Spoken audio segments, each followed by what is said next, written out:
Students, यह article जो discuss करने वाले हैं हम वो है पोटेंशियोमीटर डिवाइस के यूजेस। जिन बच्चों को पोटेंशियोमीटर पता नहीं है उन्होंने पोटेंशियोमीटर का वीडियो लेक्चर जो इसके पहले मैंने डिटेल में किया है उसको आप रेफ़र कर लीजिए। तो इसमें 3 एप्लीकेशंस होते हैं। एक होता है comparison of EMF by individual method, दूसरा होगा सम एंड डिफरेंस मेथड, और जो तीसरा है जो सबसे इम्पॉर्टेंट है that is to get an internal resistance of cell. तो सबसे पहले हम लोग यहाँ प्राइमरी सर्किट को कंस्ट्रक्ट कर लेते हैं। तो यहाँ जो आपके सामने सर्किट बताया गया है इसमें ये जो सेल है इसका ईएमएफ ई मान के चलिए, यहाँ पर की कंसीडर कर लीजिए जिसको मैं फ़िलहाल के लिए के डैश कंसीडर करता हूँ, और करंट कंट्रोल करने के लिए रियोस्टेट कनेक्ट कर दिया गया। अभी ऑब्वियस है कि यहाँ जो सर्किट बन रहा है इस सर्किट में देखिए ये जो वायर बताई गई है ये 1 मीटर की है। पोटेंशियोमीटर में 4 मीटर टू 10 मीटर तक वायर हो सकती है। तो यहाँ देखिए 1 मीटर, फिर 1 मीटर, फिर 1 मीटर और फिर 1 मीटर, इनके बीच में कनेक्टर्स लगाए गए, मेटल स्ट्रिप्स लगाई गई है। और ये पूरा अरेंजमेंट जो होगा ये एक वुडन प्लैंक पर होता है। जिन सेल्स को कंपेयर करना है उनका पॉजिटिव टर्मिनल सेल का हमें यहाँ पर कनेक्ट करना पड़ेगा, जिसमें प्राइमरी सेल का भी पॉजिटिव कनेक्ट हो। यहाँ पॉइंट ए है और ये पॉइंट बी मान के चलिए। तो प्राइमरी सेल का जो पॉजिटिव कनेक्ट है उसी टर्मिनल को जिन सेल्स को कंपेयर करना है उनके पॉजिटिव टर्मिनल्स कनेक्ट कर दिए गए। यहाँ पर एक की कनेक्ट कर दी गई है, ड्यूअल की है, तो आप इसको स्विच कर सकते हो, चेंज कर सकते हो। तो ऊपर अगर मैं कनेक्शन देता हूँ तो K1 कंसिडर कर लेते हैं और नीचे K2 कंसिडर कर लेते हैं। ये जो टर्मिनल है यहाँ पर इसे गैल्वानोमीटर से कनेक्ट कर दिया गया। गैल्वानोमीटर का बेसिक प्रिंसिपल ऑफ वर्क आपको पता है। गैल्वानोमीटर जो होता है उसमें 0 सेंटर में होता है और जो पॉइंटर होगा, पॉइंटर हमेशा सेंटर में होगा। लेकिन इस नॉब में से करंट अगर इस डायरेक्शन से पास होता है तो deflection will get to one side, या फिर अगर करंट इस साइड से आता है तो deflection will get to other side. तो इसका काम जो होगा फिलहाल के लिए वो होगा करंट सर्किट में से फ्लो हो रहा है या नहीं इसकी जानकारी देना। तो ये ऊपर वाला जो सेल है इसका ईएमएफ मैं मान के चलता हूँ E1, इसका ईएमएफ मैं मान के चलता हूँ E2। अभी basic principle of work of potentiometer क्या है वो एक बार मैं फास्ट में रिवाइज कर देता हूँ आपको। जैसे कि यहाँ पर एक वायर मैंने आपको दिखाई है, यहाँ मैंने प्राइमरी सेल कनेक्ट कर दिया, वायर है A B। तो इसमें मान लीजिए अलग अलग रेजिस्टेंस हो, जैसे कि सेल है, सेल का इंटरनल अगर रेजिस्टेंस है, इंटरनल रेजिस्टेंस है R, और यहाँ एक्सटर्नल रेजिस्टेंस जैसे मैंने यहाँ पर रियोस्टेट दिया है तो रियोस्टेट। ये जो वायर है इसका मान लीजिए लेंथ L है और इसका रेजिस्टेंस जो होगा वो R है। तो हमने ये डिफाइन किया था इसके पहले आर्टिकल में कि वोल्टेज ड्रॉप अक्रॉस AB जो होगा उसको डिवाइड बाय अगर लेंथ कर देते हैं तो ये जो वैल्यू मिलेगी उसे हमने K नाम दे दिया था और उसे बताया था पोटेंशियल ग्रेडियंट। इसका इस्तेमाल हम लोग कैसे करते हैं, मान लीजिए ये जो सेल है इसका ईएमएफ तो ज़्यादा होगा लेकिन अलग अलग रेजिस्टेंस होने की वजह से सर्किट में से जो करंट पास होगा वो करंट I पास होगा।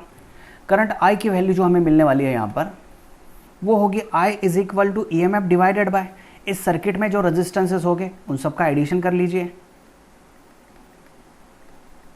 तो ये करंट मिल गया। जैसे ही करंट A टू B पास होता है तो AB के अक्रॉस वोल्टेज ड्रॉप होता है and that voltage is current multiply by resistance of that wire. तो पोटेंशियल ग्रेडियंट हमें मिल सकता है यहाँ पर VAB जो है वो है I और ये R डिवाइडेड बाय यहाँ पर L दे देता हूँ। तो देखिए करंट की वैल्यू जो है इन्होंने डिसाइड कर ली यहाँ पर, रेजिस्टेंस ऑफ वायर और लेंथ ऑफ वायर ये जो होगा ये अभी फिलहाल इस अरेंजमेंट के लिए कांस्टेंट होगा। मैं बता रहा हूँ आपको इस अरेंजमेंट के लिए इसलिए बता रहा हूँ क्योंकि देखिए मैंने लेंथ यहाँ पर फिक्स कर ली है। तो लेंथ अगर फिक्स है तो रेजिस्टेंस ऑफ वायर भी फिक्स होगा। तो उसके अनुसार यहाँ पर जो सर्किट में रेजिस्टेंसेस एडजस्ट हो गए हैं उनके अनुसार करंट भी कांस्टेंट हो गया है। तो यहाँ पर K कांस्टेंट मिल गया है। K is called as potential gradient और इसका यूनिट जो होता है वो होता है वोल्ट पर यूनिट लेंथ। अभी यूनिट लेंथ जो होगी अगर हम सेंटीमीटर में लेते हैं तो यहाँ पर डिवाइड बाय सेंटीमीटर, अगर मीटर लेते हैं तो यहाँ पर divide by metre. SI system के अनुसार देखिएगा तो वोल्ट पर मीटर आ जाएगा। ठीक है, तो अभी करना क्या है, प्रिंसिपल ऑफ पोटेंशियोमीटर क्या है। जैसे मैं कोई एक पॉइंट मान के चलता हूँ P, तो इसकी लेंथ अगर मैं मान के चलता हूँ स्मॉल l है तो वोल्टेज अक्रॉस AP जो होगा वो होगा current multiply by resistance of AP। तो अगर रेजिस्टेंस ऑफ AP की बात करते हैं तो VAP is equal to current resistance of AP जो होगा वो कुछ इस तरीके से होगा, resistance per unit length multiply by given length. तो यही फॉर्मूला जो मुझे मिल रहा है दैट इज K, क्योंकि IR/L तो कांस्टेंट K हो गया, मल्टीप्लाई बाय यहाँ पर आ गया स्मॉल l। तो ये हो गया प्रिंसिपल ऑफ पोटेंशियोमीटर, और ये बताता है कि दो पॉइंट जो हो गए A और P पॉइंट है, इसका जो लेंथ है, लेंथ जैसा बढ़ेगा वैसे ही पोटेंशियल डिफरेंस भी बढ़ेगा। तो आपको जितना पोटेंशियल डिफरेंस चाहिए उतना आप सिलेक्ट कर सकते हो अक्रॉस दैट वायर। तो ये काफ़ी इंपॉर्टेंट इंस्ट्रूमेंट है हमारे सामने, उसी का इस्तेमाल यहाँ पे करते हैं। तो चलो इस आर्टिकल को कंटिन्यूएशन में लेते हैं।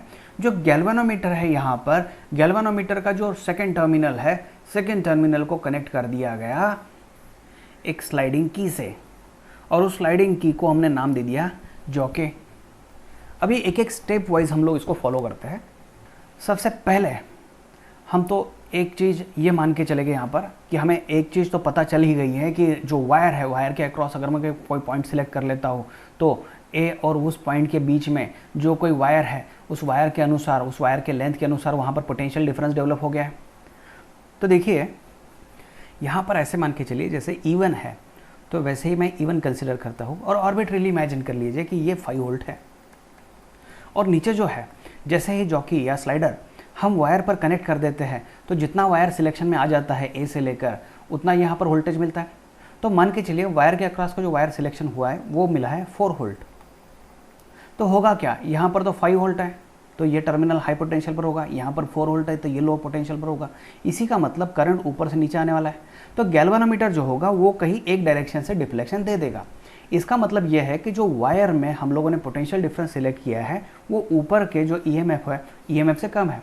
चलिए उसी तरीके से समझ लीजिए कि जो E1 है that is for example 5 volt, हम लोगों ने ये आर्बिट्री इमेजिन किया, और नीचे अगर मैं जॉकी को अलग अलग जगह पर रखता हूँ और मान लीजिए मैंने लेंथ ज़्यादा सिलेक्ट कर ली, तो लेंथ ज़्यादा सिलेक्ट करने की वजह से समझ लीजिए कि वायर के अक्रॉस 6 वोल्ट जनरेट हो गया है, डेवलप हो गया है, या 6 वोल्ट पोटेंशियल डिफरेंस आ गया है। तो ऑब्वियस है कि नीचे का टर्मिनल हाई पोटेंशियल पर आया है और ऊपर का लो पोटेंशियल पर है, तो इस समय करंट नीचे से ऊपर जाएगा। तो गैल्वेनोमीटर जो होगा वो डिफ्लेक्शन हमें दिखाएगा एक साइड से। इसी तरीके से एक और एग्जांपल देखते हैं, जैसे कि E1 है जो 5 वोल्ट है, और हम लोगों ने स्लाइडर ये जॉकी अलग अलग जगह पर रखते हुए मान लीजिए हमें एक ऐसा पॉइंट मिल गया जिस समय ऊपर का जो सेल है उसका वोल्ट 5 वोल्ट था और नीचे का जो पोटेंशियल डिफरेंस मिला है that is also for example 5 volt. तो ये टर्मिनल और ये टर्मिनल दोनों इक्वल पोटेंशियल पर होने की वजह से गैल्वेनोमीटर जो होगा वो जीरो डिफ्लेक्शन दिखाएगा। तो इसका जो डिफ्लेक्शन आया है वो आ गया जीरो। इसे ही हम कह देते हैं नल डिफ्लेक्शन। तो बहुत ही आसान एक्सपेरिमेंट है। इसमें हमें करना क्या होता है कि पहले कोई एक सेल जिसका लेंथ L1, जिसका balancing length L1 find out करना है, उसको पहले ले लेते हैं। तो चलिए एक्सपेरिमेंट को स्टार्ट कर देते हैं। यहाँ पर सबसे पहले मैं K1 को क्लोज कर दूंगा। जैसे ही K1 क्लोज कर लिया, सर्किट में E1 आ गया and put that jockey over the wire. तो जॉकी को मान लीजिए इस जगह पर रखा मैंने ताकि गैल्वेनोमीटर का जीरो डिफ्लेक्शन मुझे जीरो मिल गया। देखिए यहाँ पर जो सेल है इसका इंटरनल रेजिस्टेंस भी एक्चुअल में होगा, लेकिन हम लोग उस समय काम कर रहे हैं जब गैल्वेनोमीटर का जीरो डिफ्लेक्शन था। अगर गैल्वेनोमीटर में जीरो डिफ्लेक्शन है इसका मतलब इस सेल में से करंट जो है वो पूरी तरीके से ज़ीरो हो गया। और जब करंट ज़ीरो हो जाता है किसी सेल में से तब उसका पोटेंशियल डिफरेंस नहीं, उसका हम लोग EMF कैलकुलेट कर रहे होते हैं। तो यहाँ हमें इसका EMF मिल जाएगा, ये बैलेंसिंग लेंथ मिल जाएगी जिस समय E1 को इस लेंथ के अक्रॉस जो पोटेंशियल डिफरेंस है उसने बैलेंस कर लिया। तो हम लोग बोलेंगे यहाँ पर E1 is equal to voltage across AP। लेकिन प्रिंसिपल ऑफ पोटेंशियोमीटर जो उसके अनुसार तो potential difference across AP is K times L। तो यहाँ पर पोटेंशियल ग्रेडियंट इनटू लेंथ जो होगी, इस लेंथ को AP तक L1 मान के चलते हैं। ये हो गया हमारा इक्वेशन 1। फिर क्या करते हैं, K1 को ओपन कर देते हैं और इस समय K2 को क्लोज कर देते हैं। तो K2 क्लोज कर दिया। जैसे ही K2 क्लोज कर दिया, सर्किट में अभी E2 काम करने वाला है। तो उसी तरीके से इस स्लाइडर को अलग अलग जगह पर रखिए। हम लोग यहाँ मान के चलेंगे कि E1 is greater then E2। तो अगर E1 ग्रेटर दैन E2 है तो E1 का बैलेंसिंग लेंथ ज़्यादा होना चाहिए और E2 का बैलेंसिंग लेंथ कम होना चाहिए। उसके अलावा और एक बहुत इंपॉर्टेंट यहाँ पर पॉइंट आपको नोट करना पड़ेगा कि E जो प्राइमरी सेल का EMF है that is greater than both E1 and E2। यहाँ पर E1 ग्रेटर देन E2 मान के चला है तो ऑटोमेटिकली ये कंडीशन वैलिड हो जाएगी। सो E ग्रेटर देन E1 होना चाहिए और and E greater than E2 भी होना चाहिए, ऐसा लिख देता हूँ मैं। तो अभी क्या करना है, बैलेंसिंग लेंथ मिलना है हमें। तो बैलेंसिंग लेंथ कहाँ मिलेगी देखिए, तो स्लाइडर को मैं जॉकी को मैं अलग अलग जगह पर रखता हूँ। मान लीजिए यहाँ पर मुझे एक पॉइंट मिल गया जिसे मैं P' बोल दूंगा और AP के अक्रॉस P1 की अक्रॉस की जो लेंथ होगी वो लेंथ मान के चलिए L2 है। और इस समय जो गैल्वेनोमीटर है उसका डिफ्लेक्शन 0 आ गया है। तो हम बोलेंगे यहाँ पर बैलेंस्ड कंडीशन मिली है, इसी का मतलब E2 is balanced by voltage across AP' और प्रिंसिपल ऑफ पोटेंशियल मीटर के अनुसार it is K times L2। ये हो गया हमारा इक्वेशन 2। अगर आप इक्वेशन 1 और इक्वेशन 2 को डिवाइड कर देते हैं तो हमारे पास फाइनल रिजल्ट मिल जाएगा E1 divided by E2 is equal to KL1 divided by KL2 था। तो फाइनली बच जाएगा L1 डिवाइडेड बाई L2। तो इस तरीके से हम EMF को कंपेयर कर सकते हैं। तो यहाँ दूसरी मेथड भी डिस्कस कर लेते हैं जिसे कहा गया है comparison of EMF of two cells by sum and difference method. तो यहाँ जिन सेल्स को कंपेयर करना है तो उन सेल को मैंने ले लिया, यहाँ पर ले लिया मैंने E1 और यहाँ पर ले लिया E2।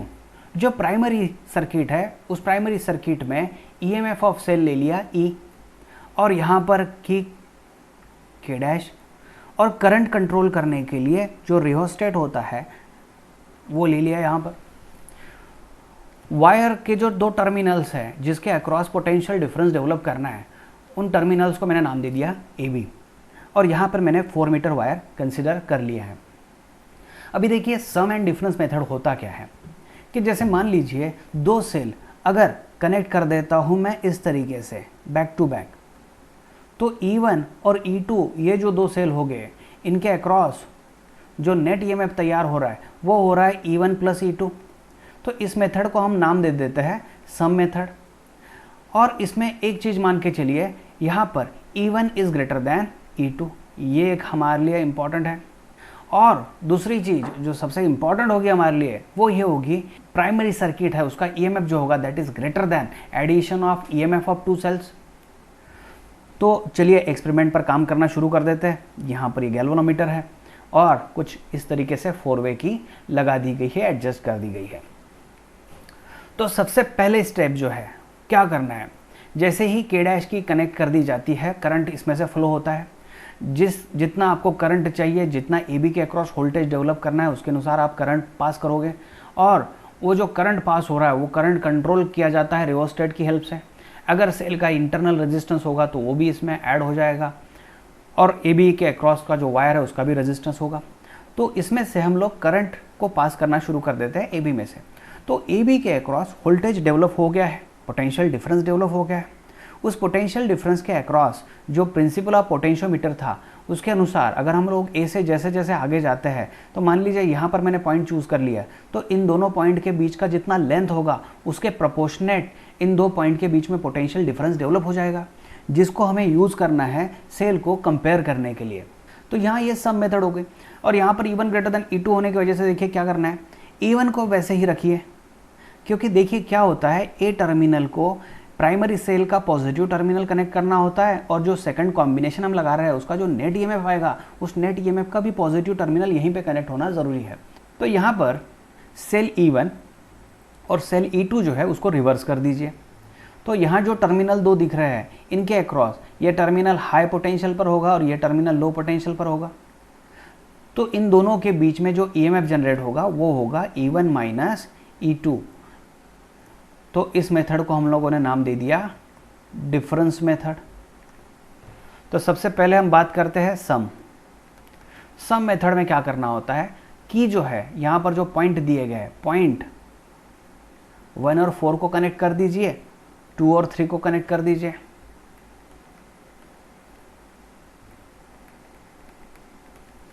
तो इनका जैसे ही कनेक्शन हो जाता है यहाँ पर इफेक्टिवली अगर आप देखोगे A से जाते हो तो देखिए पॉजिटिव टर्मिनल ऑफ E1, फिर यहाँ निगेटिव टर्मिनल जो है that is connected to positive terminal of E2।